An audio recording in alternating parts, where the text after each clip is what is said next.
On Christmas Eve, a stranger knocked at my door. What happened next changed everything. Hook. Christmas Eve is supposed to be quiet, peaceful, a night where nothing bad happens. But at exactly 11:47 p.m., someone knocked on my door. And standing there was a person who should not have known my name. When they said why they were there, I realized this night was about to change everything. The questions: who was the stranger? Why did they come on Christmas Eve? And how could a single knock reopen a secret buried for decades? This is the story of Margaret Holloway, a woman in her early 60s, living in a quiet Midwest town. A woman whose life looked perfect on the surface. Church on Sundays, children grown and gone. A modest house on Elm Street decorated with the same Christmas lights she'd used for 30 years. But beneath the routines, beneath the casseroles brought to potlucks, and the birthday cards sent on time, was a chapter she never spoke about. Some secrets don't fade with time. They wait. They grow roots in the silence. And on one cold Christmas Eve, Margaret's past finally came knocking. By the end of this story, you'll understand why some doors should never be opened. And you'll have to ask yourself what you would have done if you were standing in her shoes that night. Before we continue, before we dive deeper, let us know in the comments where you're watching from. We'd love to hear from you. And if you're new here, click on the subscribe button so you never miss any of our upcoming videos. Backstory: the life Margaret built. Margaret Holloway wasn't someone you'd notice in a crowd. She was the kind of woman who blended into the fabric of small-town America, the kind who volunteered at the church bake sale and remembered everyone's children's names. She'd lived in Greenfield, Indiana for 40 years, married young to a man named Robert who worked at the grain elevator. They had 2 children, both boys, both gone now to bigger cities with better jobs. Robert passed away 6 years ago from a heart attack while shoveling snow. Since then, Margaret lived alone. The house felt bigger without him, the silence louder, but she filled her days with structure. Grocery shopping on Tuesdays, library visits on Thursdays, and every Sunday, the same pew at Greenfield Methodist, 3rd row from the front on the left. People thought they knew her, but they didn't. Because 33 years earlier, Margaret had made a decision that shaped every day that followed, every smile she forced, every night she lay awake, staring at the ceiling. It happened during a winter much like this one, cold, unforgiving, and it began with a choice no one should ever have to make. Margaret was 28 then, newly married, living in a cramped apartment above a hardware store in Fort Wayne. She worked as a receptionist at a dental office. Robert was trying to get his mechanic's license. Money was tight, but they were happy, or at least they told themselves they were. Then one December evening, Margaret's younger sister, Caroline, showed up at their door. Caroline was 19, pregnant, and terrified. She'd been seeing a boy from college, someone their parents would never approve of, someone who'd already made it clear he wanted nothing to do with a baby. Caroline was crying so hard she could barely speak. Margaret remembers the smell of cigarette smoke on her sister's coat, the way her hands shook as she clutched a duffel bag, and the question she asked, the one that changed everything: "Can you help me make this go away?" The decision. Margaret didn't sleep that night. Caroline stayed on their couch, curled up under a blanket that was too thin for the cold. Robert was furious, not at Caroline, but at the situation. They didn't have money for a baby. They barely had money for themselves.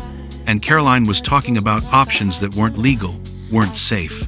Margaret knew what her sister was asking, and she knew what it would mean if she said yes. The next morning, Margaret made phone calls, quiet ones, to people who knew people. By that evening, she had an address, a house on the edge of town where a woman named Doris ran what she called a service. Margaret drove Caroline there on December 23rd. The house was small, paint peeling, windows covered with heavy curtains.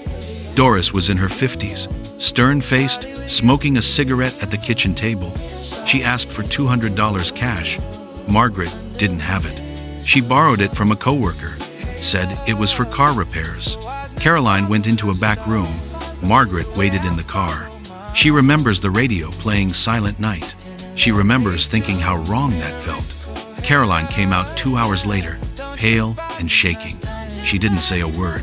Margaret drove her back to the apartment and put her to bed. Robert stayed in the other room. Nobody talked about it. Not that night. Not the next day. Not ever. But 2 days later, on Christmas morning, Caroline started bleeding badly. Margaret called an ambulance. At the hospital, the doctors asked questions. Margaret lied. She said Caroline had a miscarriage. She said they didn't know she was pregnant. The doctors didn't believe her, but they couldn't prove otherwise. Caroline survived. Barely. She had an infection that nearly killed her. She spent a week in the ICU. When she was finally released, she left town, moved to Ohio. Margaret never saw her again. Caroline sent one letter. 3 months later. It was short, just a few lines. Thank you for trying to help, but I can't forgive you for what happened. Don't contact me. Margaret kept that letter in a shoebox at the back of her closet for 33 years. The years that followed, life moved on, the way it always does. Margaret and Robert left Fort Wayne and moved to Greenfield. They had their 2 boys, built a life that looked normal from the outside. But Margaret carried the weight of that December with her everywhere. She thought about Caroline constantly, wondered if she was okay, if she was alive, if she ever thought about that night. Margaret tried to find her once, about 10 years later. She hired a private investigator who tracked Caroline to a small town outside Columbus. But when Margaret drove there, parked across the street from the address she'd been given, she couldn't bring herself to knock. She saw Caroline through the window, older, thinner, alone. Margaret drove home and never went back. The guilt was a constant companion. It sat with her at the dinner table. It whispered in her ear when she prayed. It woke her up at 3 a.m, heart pounding, replaying every detail of that night. She never told Robert the full truth, never told her sons, never told anyone. But unresolved stories don't disappear. They wait for witnesses. And in 2019, something shifted. Margaret started seeing news stories about women coming forward with their own experiences. Stories about back alley procedures, about survival, about the choices women were forced to make in the shadows. She watched these women speak on TV, their faces blurred, their voices distorted, but their words clear and strong. And for the first time in decades, Margaret wondered if she should speak too. But she didn't, because there was something else, something she'd never told anyone. Something that made her story more complicated. Doris, the woman who'd performed the procedure on Caroline, had been found dead 3 weeks after that Christmas. Her body was discovered in her home by a neighbor. The official cause of death was ruled a heart attack, but there were rumors, whispers in the community, that someone had wanted her silenced, that she knew too much about too many people. Margaret always wondered if Caroline's case had something to do with it, if someone had connected the dots, if the police had ever looked into it. But she never asked, never followed up, because asking meant risking exposure, and exposure meant losing everything. The knock, which brings us back to Christmas Eve, 2022. Margaret had spent the day alone. Her sons called in the morning, both of them, asking if she was okay, if she needed anything. She told them she was fine. She made herself a small dinner, turkey breast, mashed potatoes, green beans. She ate in front of the TV, watching It's a Wonderful Life, the same movie she watched every year. At 11 p.m., she turned off the lights and headed to bed. That's when she heard it. 3 sharp knocks, not urgent, not aggressive, just persistent. Margaret froze. Nobody knocked at 11 p.m. on Christmas Eve. Not in Greenfield. She walked to the front door, her heart pounding, and looked through the peephole. Standing on her porch was a woman, mid-50s, short gray hair, glasses, wearing a long coat dusted with snow. Margaret didn't recognize her. She opened the door halfway, keeping the chain lock engaged. "Can I help you?" The woman smiled. It wasn't a warm smile. It was sad. "Margaret Holloway?" Margaret's throat tightened. "Yes." "Who are you?" The woman's smile faded. "My name is Anna. Anna Greaves. I think you knew my mother, Doris Greaves." Margaret's blood went cold.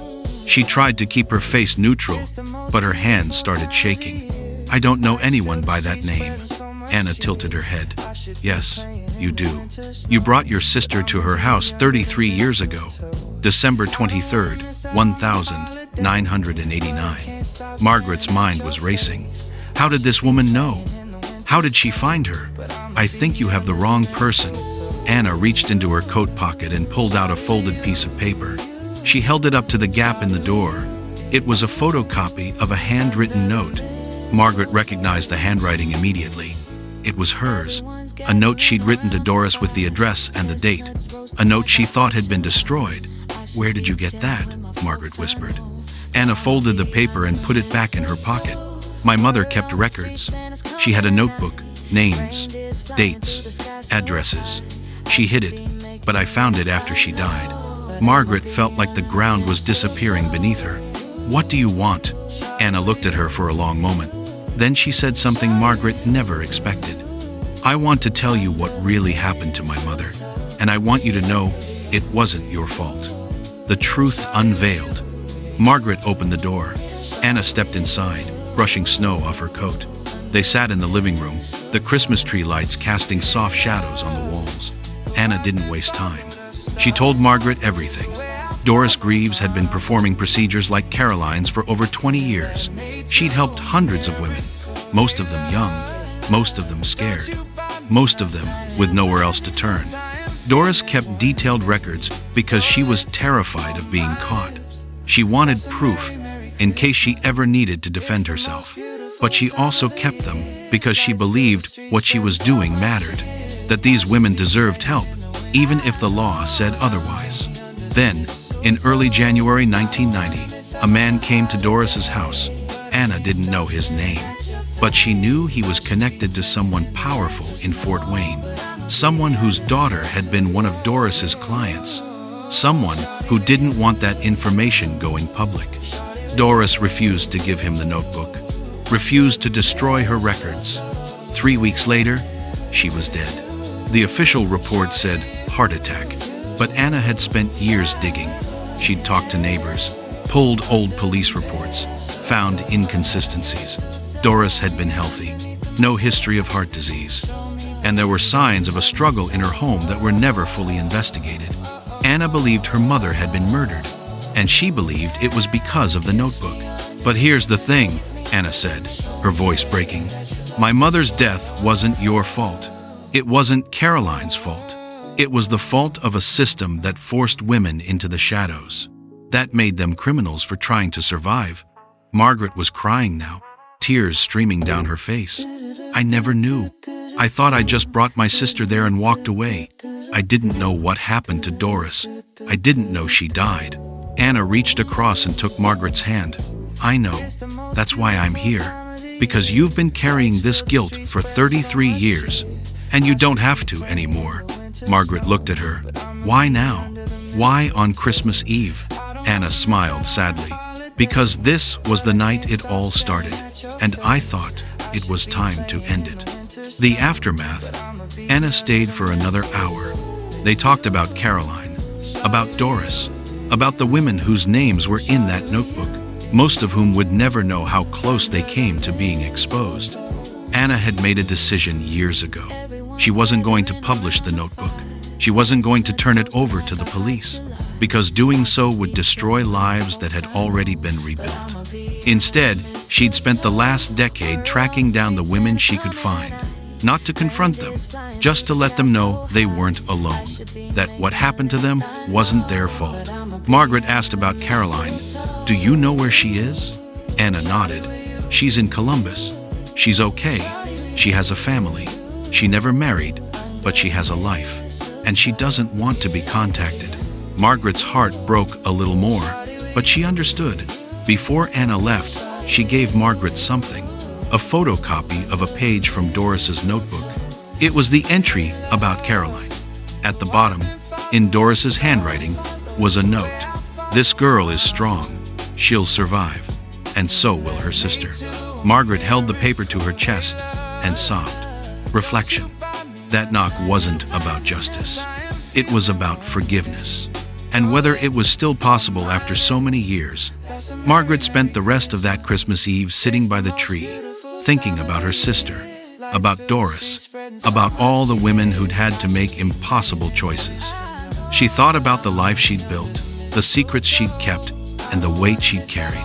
And for the first time in 33 years, she felt like maybe, just maybe, she could put it down. Some stories don't end with answers. They end with questions we carry for the rest of our lives. Was Margaret wrong to help her sister? Was Doris a hero or a criminal? Was Anna right to protect the women in that notebook? These are questions without easy answers, but they're questions worth asking, because they force us to confront the systems that create these situations in the first place. If you were in Margaret's place that night in 1989, would you have done things differently? If you were Anna, would you have kept the notebook secret? And if you were Caroline, could you ever forgive? Margaret doesn't have all the answers, but she has peace now, and sometimes that's enough. Closing. If this story moved you, hit like. It helps more than you know. Subscribe for more real-life stories that don't leave you when the video ends. And tell me in the comments, what do you think really happened to Doris? Was this justice or something else? Would you have handled it differently? If you think this was intense, the next story is even harder to forget. Thanks for watching. And remember, some doors, once opened, change everything.